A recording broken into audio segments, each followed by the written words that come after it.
ನಮಸ್ಕಾರ ವೀಕ್ಷಕರೇ, ರೈಸಿಂಗ್ ಕನ್ನಡ ಚಾನೆಲ್ಗೆ ಸ್ವಾಗತ. ಬಿಸಿಸಿಐ IPL 2025 ಪಂದ್ಯಾವಳಿಯನ್ನು ನಿಲ್ಲಿಸುವ ಅಥವಾ ವೇಳಾಪಟ್ಟಿಯನ್ನು ಬದಲಾಯಿಸುವ ಬಗ್ಗೆ ಯೋಚನೆ ಮಾಡ್ತಾ ಇದೆ.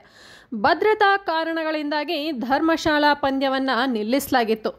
ಆಟಗಾರರನ್ನು ತಕ್ಷಣವೇ ಹೋಟೆಲ್ಗೆ ವಾಪಸ್ ಕಳುಹಿಸಲಾಗಿತ್ತು. ಈ ಪ್ರದೇಶದಲ್ಲಿ ವಿಮಾನ ನಿಲ್ದಾಣಗಳು ಮುಚ್ಚಿರುವುದರಿಂದ ಬಿಸಿಸಿಐ ತಂಡಗಳನ್ನು ರೈಲಿನ ಮೂಲಕ ದೆಹಲಿಗೆ ಸಾಗಿಸುವ ಪ್ರಯತ್ನ ಸಹ ಮಾಡಿದ್ದಾರೆ.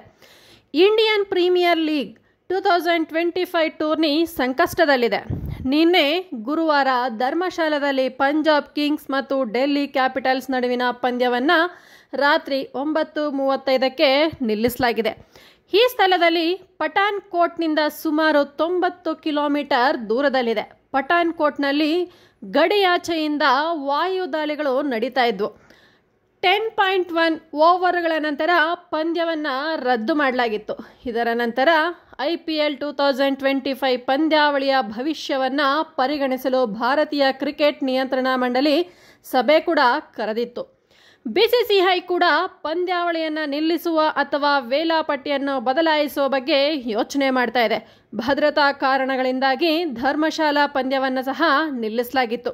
ಆಟಗಾರರನ್ನು ತಕ್ಷಣವೇ ಹೋಟೆಲ್ಗೆ ವಾಪಸ್ ಕಳುಹಿಸಲಾಗಿತ್ತು. ಧರ್ಮಶಾಲಾದಲ್ಲಿ ಪಂದ್ಯವನ್ನು ನಿಲ್ಲಿಸುವ ನಿರ್ಧಾರವನ್ನು ಹಿಮಾಚಲ ಪ್ರದೇಶ ಕ್ರಿಕೆಟ್ ಸಂಸ್ಥೆ ತೆಗೆದುಕೊಂಡಿದೆ ಎಂದು ಮೂಲಗಳು ತಿಳಿಸ್ತಾ ಇದ್ದಾವೆ.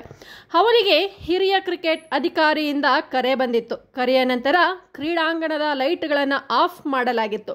ಮೈದಾನದಲ್ಲಿ ಕತ್ತಲೆ ಆವರಿಸಿತು. ಪ್ರೇಕ್ಷಕರನ್ನು ತಕ್ಷಣವೇ ಹೊರ ಹೋಗುವಂತೆ ಕೇಳಲಾಯಿತು.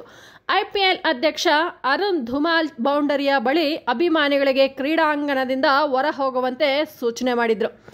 ವೀಕ್ಷಕರೇ, IPL ಇಷ್ಟಕ್ಕೆ ನಿಲ್ಲುತ್ತಾ ಇಲ್ಲ ಮುಂದುವರಿಯುತ್ತಾ ಅನ್ನೋದರ ಬಗ್ಗೆ ಮಾಹಿತಿಯನ್ನು ಕಾದು ನೋಡಬೇಕಾಗಿದೆ. ವಿಡಿಯೋ ಇಷ್ಟ ಆಗಿದ್ದಲ್ಲಿ ಲೈಕ್ ಮಾಡಿ, ಶೇರ್ ಮಾಡಿ, ಕಮೆಂಟ್ ಮಾಡಿ. ಇನ್ನು ಯಾರೆಲ್ಲ ನಮ್ಮ ಚಾನಲನ್ನು ಸಬ್ಸ್ಕ್ರೈಬ್ ಮಾಡ್ದಿರಾ ನೋಡ್ತಿದ್ದೀರೋ ದಯವಿಟ್ಟು ಈ ಕೂಡಲೇ ಸಬ್ಸ್ಕ್ರೈಬ್ ಮಾಡಿ. ಇದೇ ಥರದ ಇಂಟ್ರೆಸ್ಟಿಂಗ್ ಮಾಹಿತಿ ಮತ್ತೊಂದು ಸಿಗ್ತೀನಿ. ಅಲ್ಲಿ ತನಕ ನಮಸ್ಕಾರ.